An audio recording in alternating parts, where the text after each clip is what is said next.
Hello po, ako po muna ang papalit kay Ma'am Jess. Pag-usapan po natin ngayon ang tinatawag na AI-generated videos. Katulad po ng video na ito, hindi po ito totoo. Maski po ako, hindi po totoo. Tara, lipad tayo! Woo! Ang babaeng ito may pagka-superwoman. Sa mga nagpaparequest dyan ng challenge, Naryang naipit sa gyera. mag-ingat sa fake news! Makyat ng Mount Everest. Ang tanda ko na, papaakyatin niyo pa ako sa Mount Everest. Oh, At naglakbay pa sa outer space. nandito ako sa space ngayon. Ayoko na dyan sa Earth. Kaninong nanay ito? Nakaka-amiss. Oo talaga. Sa edad niyang yun, malakas pa siya tap. Sarap nito. Tara, kain. Ang babae sa video, humarap sa aming team. Siya, si Nanay Aida. Hello sa mga tigapanood ng Kapuso Mo, Jessica Soho. Sa mga litong-lito na riyan, kung paano niya ito nagawa. Nahihilo ako. Buwisit na mga taong to. Si Nanay Aida may gustong linawin. Mga kapuso, hindi po ako totoo. Ayun naman pala, hindi siya totoong tao. Si Lola Aida kasi, produkto ng teknolohiya na kung tawagin, Artificial Intelligence o AI. Ang creator ni Nanay Aida, nahanap ng aming team dito sa bayan ng Tuba, sa Benguet. Si Chad. Every time na may mga bagong apps, in-explore ko talaga siya. Nakita ko yung launching ng tinatawag nilang Video 3, text-to-video model nila na AI. Chad, wala ka talaga magawa. Zombies naman ngayon.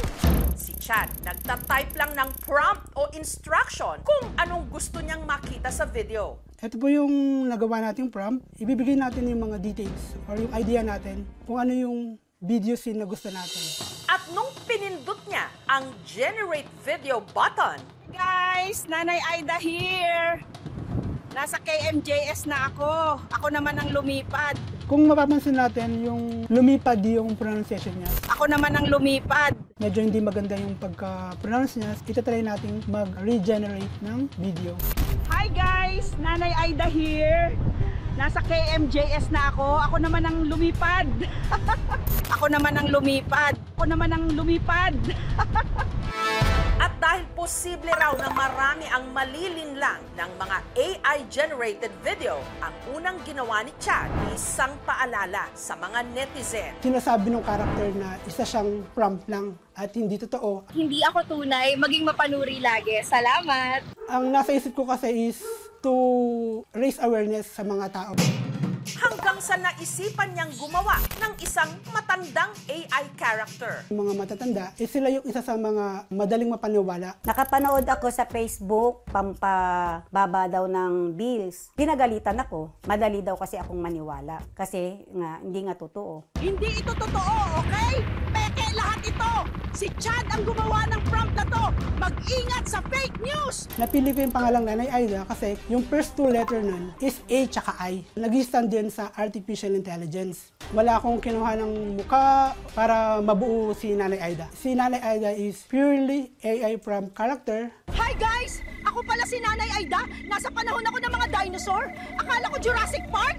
Hindi pala. Chad, wisit ka. Natututunan niya yung patterns ng mga data based dun sa lahat ng nakita niyang data dun sa tinatawag na training process. Pinifeed lang natin siya ng madaming videos and images, and then tinatry niyang matutunan ano yung general na itsura ng mga bagay-bagay. So, in a way, si Nanay Aida ay mga pinaghalo-halo lang ng mga combinations of patterns and pixels. Sa totoo lang, hindi siya same character lagi. Most of the big AI tech companies don't fully disclose kung saan nila kinukuha yung mga data nila. Sa ngayon, it's still a gray area.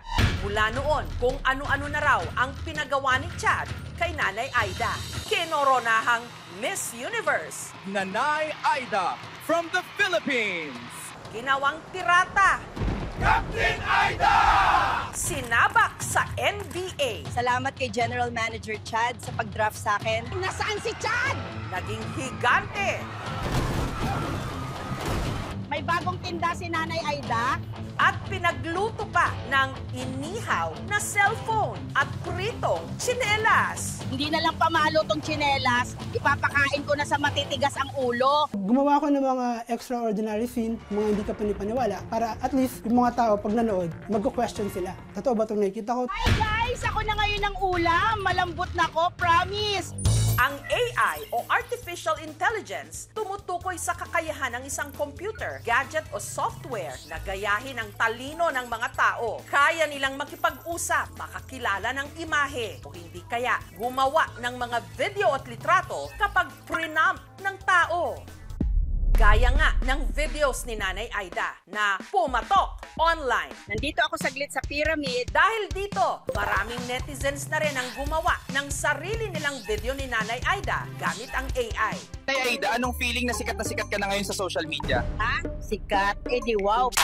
Kabilang na ang tiga Rizal na si Arlene. Curious po ako na gawin siya kasi po parang realistic po yung mga videos. Hindi ka ba ubos credits mo? Pagod ako! Dahil tila pirmi raw pinapahirapan si Nanay Aida. Sa unang AI-generated video na ginawa ni Arlene, pinagbakasyon niya si Nanay Aida sa Switzerland. Salamat Arlene, dinala mo ko dito. Puro na lang ako dinadala sa digmaan eh. Sobrang saya ko, pangarap ko to. Hindi raw niya lubos akalain na may mga brand daw na kumontak sa kanya para makipag-collab. Kumikita po ako through collaboration po, bali 10K po, isang linggo po. Hi guys! Nanay Aida here, nandito ako ngayon sa North Korea. Bawal ata mag-vlog dito. Kung sino yung nag-create nung character na yon, sa kanya yung copyright. Pero kung yan ay na-create lang ng artificial intelligence at hindi mo yan ginawa through your own mind, hindi natin masasabi na yan ay distinctly sa atin. Uy! Mapapanood nyo na kami ni Arlene sa kapuso mo! Jessica Soho! Pero teka, sino naman itong kasakasama ni Nanay Aida sa isang video? Uy, ikaw pala si Nanay Aida. Ako si Tatay Selo. Nice to meet you, Tatay Selo. What happened, Bella? Meet Tatay Selo, na obvious ba, AI-generated din. Mabuhay tayong mga tatay, maliban na lang sa mga walang kwenta. Ang kanya namang creator, ang tiga-Danao sa Cebu na si Josh. Parang ginawan ko lang po ng opposite gender si Nanay Aida. Ang peg o inspirasyon daw ni Josh kay Tatay Selo ang ilan sa mga karaniwang makikitang lalaki sa kalsada. Kaya nilagyan niya ito ng tuwalya sa balikat at ginawa pang bungal. Nung una ko pong nakita yung karakter, talagang natuwa po ako kasi first generation na parang grabe, totoong tao talaga. Hindi lang daw imahinasyon ni Josh ang nabuhay, pati na rin ang alaala ng kanyang Lolo Jose. Same sila ng katawan, yung tsaka laging nag-shirtless rin. Namimiss ko rin po si Lolo Jose pag nakikita ko po si Tatay Selo. Oy, mapapanood nyo na ako sa TV. Sa kapuso mo, Jessica Soho. Si Tatay Selo, isa ring atapang at tao. Nasa tuktok ako ng Mount Everest na nakahubad. Nakuhang sumabak sa digmaan. Kasali ako sa gera. Saan ba yung exit dito? At lakwatsero. Tamang chill lang tayo sa North Pole, mga idol. Nariyang namasyal pa sa maalamat na syudad ng Piringan. Totoo pala ang biringan. At kahit na gusto mang damihan ni Josh ang adventures ni Tatay Selo, kailangan niya raw munang mag-lie low. Lalo't ang app na gamit ni Josh sa pag-generate sa kanya, may bayad. Pro tier, ang cost niya ay 1,100 pesos per month. Si Ultra naman, ang cost niya ay nasa 13,900 pesos per month. The higher the tier of the subscription, mas madami yung available na credits. Pag fast model, 20 credits lang ang. Kapag quality model ang gagamitin, 100 credits ang kailangan. Nabuo kami ng pyramid. Mahirap maging OFW pero kakayanin para sa pamilya. Pero dahil na rin sa pagiging kapanipaniwala ng maraming AI videos ngayon, hindi maiwasan na may iba na nalinlang ng mga ito. Kita niyo itong balat. May pores, may kulubot. Totoo to, be. Ang AI nagagamit na rin ngayon sa panloloko. Ako man kasi, ginagamit na ang aking imahe sa pagbebenta ng kung ano-anong mga produkto at investment schemes. Wala po akong ini-endorsong investment schemes o mga produkto. Wag na wag po kayong magpapaloko. Naging malaking paksa nga nitong mga nakaraang araw nang nagkaroon ng kalituhan nung nag-share si Senator Bato de la Rosa ng AI-generated video sa Facebook sa pag-aakalang ito'y totoo. Bagay na ikinadismaya ng Malacanang. Hindi naman kinakailangan mag-apologize kung ginamit lang naman ang kanilang mga talino, mas nakakawalan ng tiwala kung mismo sa matataas na opisyal nanggagaling ang mga disinformation at fake news. Depensa naman ng senador. I don't care if this post is AI generated or Manobo generated because I am not after the messenger. I am after the message. So please don't shoot the messenger without reading the message that he delivers. In the context of politics, especially sa elections, pwede rin siyang magamit for misinformation. But I hope that there will also be stronger legislation that follows that.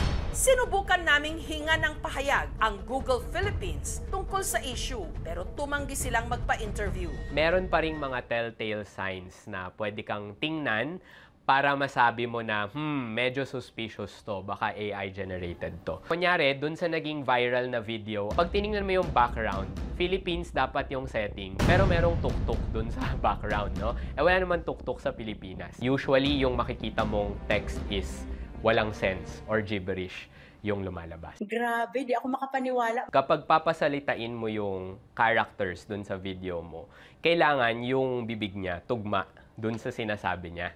Kasi pag hindi, alam mo na agad na fake siya. Nanay Aida here. Nandito ako sa Grindelwald. Oh, ang ganda dito, oh. Tingnan natin yung mga contents with a critical eye and hindi natin basta-basta tinatanggap lang lahat ng mga information na nakukuha natin sa social media. Ma, wala na akong trabaho. Anak, anong nangyari?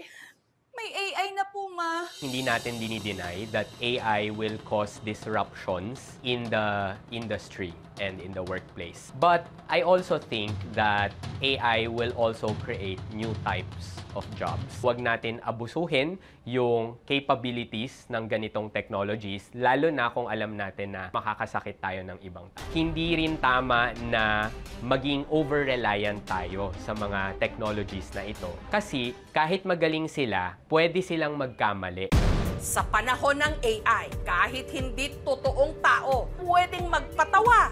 Pinasok mo pa ko sa construction. Mag-viral. Zombies naman ngayon. At kumita. Ito ginagamit ko. Pero pwede rin itong manlinlang at makapanira. Deserve ko to. Kaya sa dami ng nakikita online, huwag basta-basta maniniwala. Maging mapanuri dahil kahit matalino ang AI, dapat mas matalino pa rin tayong tao. Hindi po ako totoo. Thank you for watching, mga kapuso. Kung nagustuhan niyo po ang videong ito, subscribe na sa GMA Public Affairs YouTube channel. And don't forget to hit the bell button for our latest updates.